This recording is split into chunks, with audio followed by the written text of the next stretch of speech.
Happy Friday, Patriots. Happy Friday to you. It is the weekend before Christmas. Merry Christmas to all you Patriots out there and people that want to become Patriots. Just love your country. Last night, I was introduced to Maryanne Williams. She's running for Democratic primary for president. Second time, I think she ran in 2020. 71 years old. Very interesting. And I want to thank Tim Pool for having her on his show on Timcast.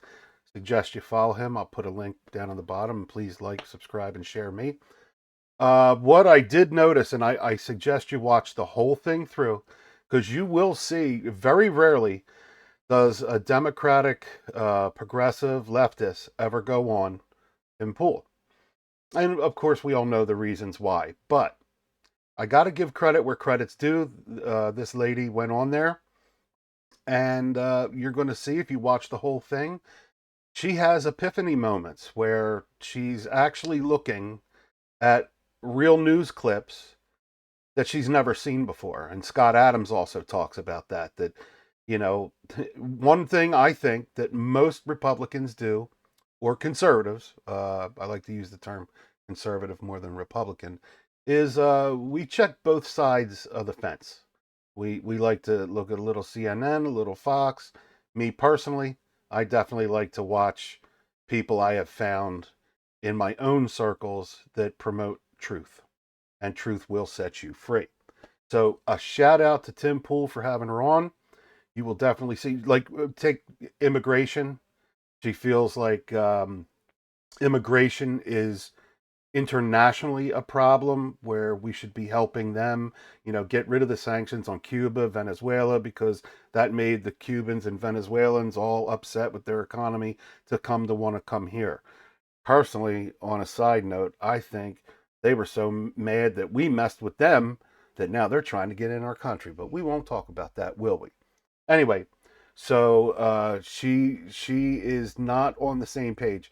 Most of us conservatives want to take care of America first, and that doesn't mean like a nationalist view. That means more of, if you take a walk around your neighborhood and you see people in need, people that want help, and we're not doing that. The government is just not looking internally to help our infrastructure, our people, our veterans. Of course, our veterans. I love our veterans.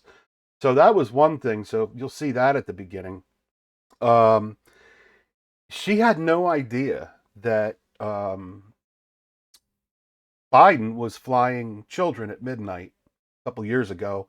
It was leaked by an agent that was kind of questioning, like, what are you guys doing here? I think it was in Westminster, New York, and kind of questioning, like, what are you guys doing here? And the agent's like, man, if the American people were to know what we're doing right now, you know, hands would fly up in the air. So when she saw that, she has one of these, like holding the face, like, what? And then he brings up another, Tim does, he brings up another clip, and it's from the New York Post. And what's the first thing that uh, our Maryanne does? She says, "Oh, well, that's the New York Post, so that basically doesn't count." Well, there you go. You're not looking at both. Now, I think the New York Times did report on it, but just a pinch, just a pinch. Um, and of course, uh, how how can you have a good conversation with somebody that's not at least fluent in both languages? So if you're a homer, if you're on your team, and I always get pegged as, like, this Republican nationalist guy, and I'm not that way. There's a lot of things on the left that I do believe in, and that's in other videos if you just go into my backlog. But I definitely feel like we should heal our country first. So I want to get you over to the Timcast portion of last night. Let's fire that up for you, and I'm just gonna play this through because this is a moment where Maryanne's gonna battle about what books are being taken out of or banned by both sides. And of course, she's really upset with what Governor DeSantis did with making a list. And I'm going to say it again. If you want to open your mind up, even if you're a Democrat or a lefty, you got to watch Tim Pool because he at least is very fair and balanced, and he's pretty good. And this is probably one of his shining videos. I've been watching him for about 3 or 4 years now. This is probably one of his shining moments, in my opinion. The whole episode.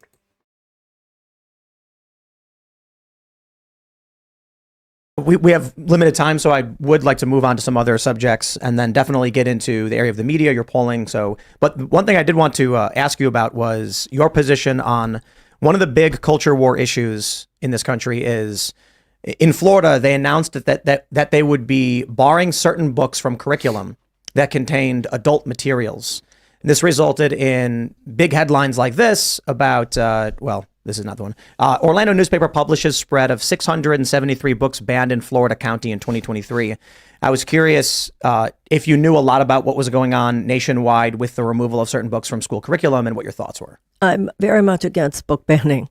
I think book banning is basically fascist behavior. Some of the books that are being banned, there'll be a suggestion of homosexual feelings, so they call it they call it pornographic and something children shouldn't read.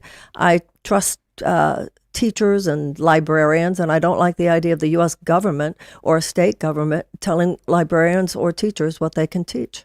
Now, let me just add in there. This young lady here is a former teacher, even a self-help guru.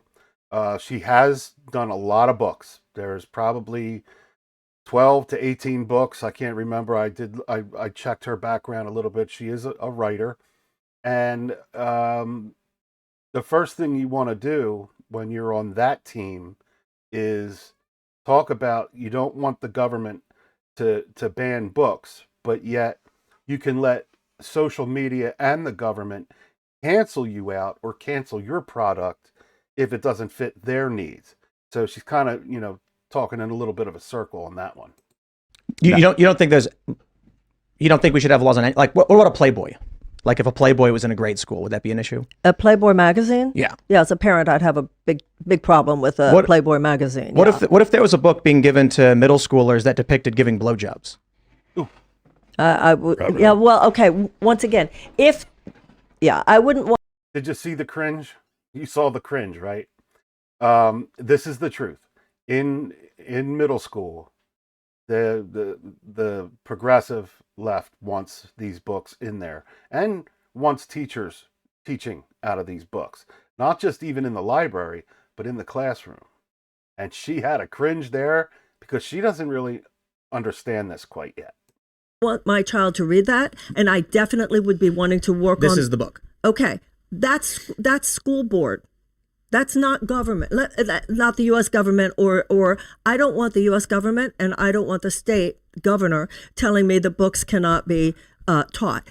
Okay, so there you go. She's an ex-teacher and she knows about teachers' unions. I am completely against teachers' unions. I love the union part of it, but I don't like the hierarchy of how they're run. And the first thing that the heads of teachers' unions don't want is government to help oversee and or control them, because then they can't infiltrate the classrooms as they see fit, whether it's good, bad, or indifferent. And that's not a power that a teachers union should have. So she's going to you're going to see that she's backing up, believing in teachers when, what do? When I was dropping off my kids, I was looking at the teachers as being a supplemental parent. I'm going to drop my kids off and I hope that they come back out that day, that week, month, year, whatever, more prepared than, they were the day before or the year before. And that's what a teacher's job is to do. Not talk about gender, sex, all that stuff. Not at that. Maybe in college, that's fine. Maybe your last year of high school, sex ed, that's fine, I guess. Maybe if you're 17 and up, if you can have something like 17 and over for movies, you should have 17 and over for high school. So this is going to get really good. if I were a parent and I am a parent, if my child in the 8th grade, I would definitely be going to the school. I would definitely be working with the school board, and I definitely would have a problem with that. What if the school board, if it doesn't do anything about it, then do you have to appeal to the state? I don't want this. I don't want a governor telling colleges what classes they can teach. This isn't colleges. This is No, and even the That's 8th grade grade school. Yeah, no, I don't think the governor should be telling schools what they can teach in the 8th grade. I would have a problem with that, but that's So what it is she's misrepresenting even what a governor does. What a governor's going to do is going to listen to his constituents, and he's going to listen to the public, or she, I apologize. He or she is going to listen to the public and understand for that state what that state wants. And then basically, in order to appease the people in your state, you're going to kind of draft out what you want to do. And if a majority of the parents want this, that, and the other thing to protect their children, and of course, some of this stuff that they're talking about is completely for just a parent-child relationship, possibly maybe a psychologist, psychiatrist, or even as far as a school, I guess guidance counselor, guidance teacher, or whatever. But it's not for the classroom where 30, 20 kids are all sitting around learning out of these books. So let's just keep this rolling. school board. And then you elect people to your school board. If you had a child between the ages of 10 and 12, and the teacher was providing them instruction on how to use anonymous gay sex apps, would you call the police on that teacher? I would definitely go to the principal right away. Police, I have a problem with bringing the police into that. But going to the principal, you better believe I would. Are you kidding me? Are you kidding me? And I would show up at the school board as well. So the reason why I bring up these are very specific examples. This book is gay. We have this story from ABC. Parents call cops after teacher offers This Book is Gay to middle schoolers in Illinois. This book provides instruction on for the use of gay dating apps for anonymous sex. And these are middle schoolers. These are 10, 11, and 12-year-olds. Mm-hmm. So the parents finding out that the teacher was doing this, I mean, that's pedophilia. That's grooming behavior. That is outright egregious and illegal. When I don't even want to say conservatives, but it seems to be the case when, let's say someone like me, I'm from Chicago, and I grew up with a Democrat family. When I find out that adults are providing children this kind of stuff, I say that's a bad thing. We shouldn't allow that. However, for some reason, I end up with, we had the woman, what was her name from the Majority Report? Emma Vigeland? Emma Vigeland came on and actually defended that these books be kept in middle schools. No, I would not agree with Emma Vigeland. Yeah, I think she hadn't read the books either when she made that statement. I could be wrong. None of them do. They, first of all, besides reading the book, they don't even know it exists. Because mainstream media doesn't even put it out there that it exists. It's in plenty of states across the United States that these children, these innocent children, are inundated with it. Did it happen in my school district? No. And I'm in New Jersey. And New Jersey's pretty woke. But luckily, we have pretty good school systems that I'm very fortunate my children grew up A+ perfect. So I'm blessed that way. But it's happening more places than you think. So this is the culture war issue. And the reason why I bring it up is I often find that people who would align themselves as more Democrat or left-leaning are not familiar with the books in question that are being challenged by parents. There you go. And so you end up with these stories that are not correct. They'll say something like, To Kill a Mockingbird, and it's like I'm not concerned at all about ideas and philosophy. I think critical race theory as a philosophy, it can be taught in schools, but as praxis, I don't think that's appropriate. So the criticism became with Florida, it's not that they had books on critical race theory, it's that they had critical race praxis in books. Okay, this is important coming up because I also have a hashtag for no for CRT. All right, and Tim nails this on the head. Praxis is now actually even a new word for me. So all these years I've watched him and other people, I learned something even new to add into my arsenal for when I'm fighting. And critical race theory through praxis is going to be very interesting to hear. Now, I don't know if they're going to stay on the subject of the books, but yes, FBI were going to parents' houses because they went to the school board. They didn't feel comfortable, and that's putting it lightly, with a lot of these subjects being, thrown around, kids 12 years and under. And then the FBI a month later shows up at their house. And who did that come from? That came from 46. Thank you. Which But what are you calling critical race practice? praxis. So, for instance, there's what was one example? We had, I forgot the woman's name. Was it Asra Nomani? Yeah. That was her name. A lot of the books that they were bringing into Florida would say something like, we have the classic math problem where it says a train leaves Cincinnati traveling 50 miles an hour and a train departs Pittsburgh traveling at whatever. And, at what point do they pass? But now what the books are doing, it'll say, Evan is white and has been detained by police 2 times in the past year. Jamal is black and has been detained 17 times. What percentage of the times have police been racist? And these are the kinds of questions that are being put in books. So this is called praxis, where the idea of the ideology is embedded in a separate subject. Parents were upset saying, hey, this is ideological and not relevant to the subject of science or math. We don't want this as part of the curriculum. That's what you're saying. And so then what ended up happening is they say, okay, well, we're going to remove this from curriculum. But then, of course, the media reports it as Republicans banned books. Now, let me give Maryanne credit here. You just heard her faintly say, under her breath maybe, I see what you're saying.